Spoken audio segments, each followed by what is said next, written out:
क्यों करा जाता है पूर्णिमा का व्रत? पूर्णिमा का व्रत करने का कारण क्या है बताइए? आप इतने सालों से कर रही हो, कई माताएं कर रही होंगी पूर्णिमा का व्रत। एक समय फलाहार करती हैं, एक समय भोजन करती हैं। भोजन में खीर का होना जरूरी होता है पूर्णिमा के व्रत में, दूध की सामग्री होना जरूरी होती है पूर्णिमा के व्रत में। 12 महीने की पूर्णिमा करो मना नहीं है। और पूर्णिमा उठाने का भी समय होता है चैत्री। चैत्र के महीने की जो पूर्णिमा होती है, चैत्री पूर्णिमा पहली पूर्णिमा मानी जाती है, इसलिए चैत्री पूर्णिमा को सिद्ध पूर्णिमा कहते हैं, कार्य सिद्धात्री पूर्णिमा कहते हैं, सिद्ध करने वाले। मनोरथी पूर्णिमा कहते हैं, मनोरथी पूर्णिमा।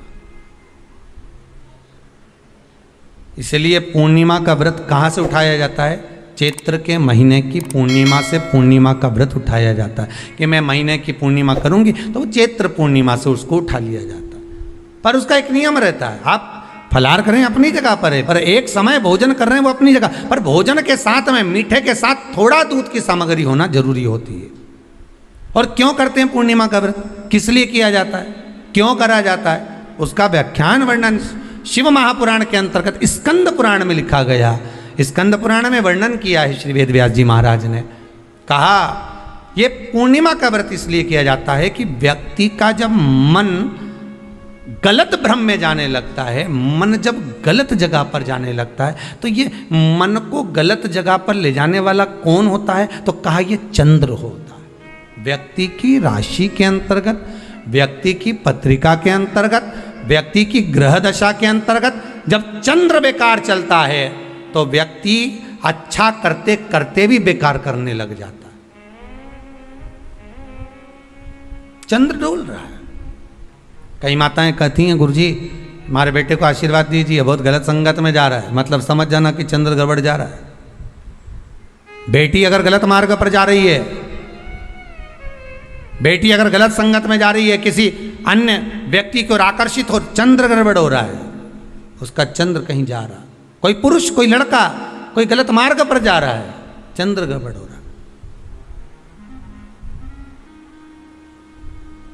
घर में जो क्लेश उत्पन्न होता है, घर में जो विवाद उत्पन्न होता है, उस विवाद को रोकने के लिए केवल चंद्र की ही, इसलिए तो पूर्णिमा घर की नारियां हमारे यहाँ हिंदू धर्म में यहाँ तक स्कंद पुराण में कह दिया कि प्रत्येक पूर्णिमा, आप लोग का कभी आप लोगों ने सत्यनारायण जी की कथा करवाई है? जितने लोग आस्था चैनल पर कथा सुन रहे हैं, जितने लोग फेसबुक यूट्यूब पर कथा सुन रहे हैं, यूट्यूब पर कथा का श्रवण कर रहे हैं, उनने कभी सत्यनारायण की कथा करवाई होगी। तो उसमें लिखा है हर कार्तिक, हर पूर्णिमा को, हर संक्रांति को ब्राह्मण सत्यनारायण भगवान की कथा या राजा या वैश्य कथा को कराता था या बढ़िया कथा कराता। सुनी कि नहीं सुनी ये बात? सत्यनारायण भगवान की कथा में लिखा है, स्कंद पुराण के अंतर्गत जो सत्यनारायण भगवान की कथा का स्मरण किया उसमें लिखा है प्रत्येक संक्रांति पूर्णिमा को सत्यनारायण की कथा करवाने लगा और ये योनि को प्राप्त हुआ, इस योनि से छूटा, इस योनि में गया। लिखा है, सब कुछ लिखा है।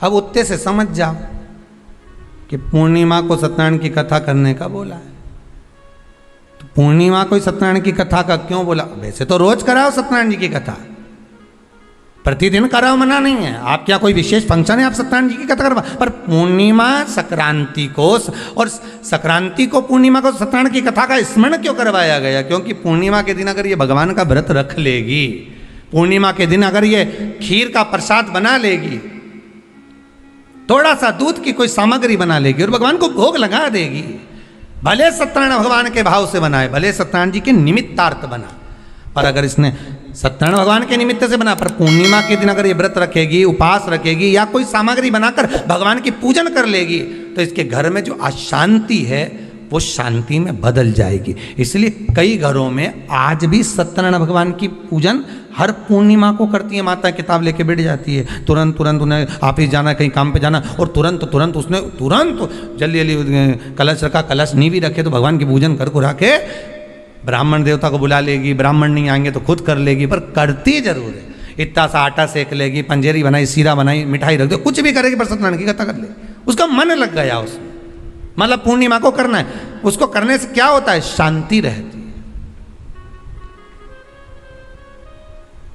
शीतलता रहती है। जिसके घर में हर महीने की पूर्णिमा को खीर बनती हो, ध्यान दीजिएगा, बहुत सुंदर संवाद चल रहा है, बहुत ध्यान देने वाली बात है। प्रत्येक महीने की पूर्णिमा को जिसके घर में दूध की सामग्री बनती हो, दूध की सामग्री तैयार होती हो, खीर प्रसाद तैयार होता हो, उसके घर में कभी क्लेश नहीं हो सकता। चाहे सास बहू एक दूसरे के सामने वो कहे ना, वो सांप और नेवले की लड़ाई क्यों ना, फिर भी शांति हो जाती है।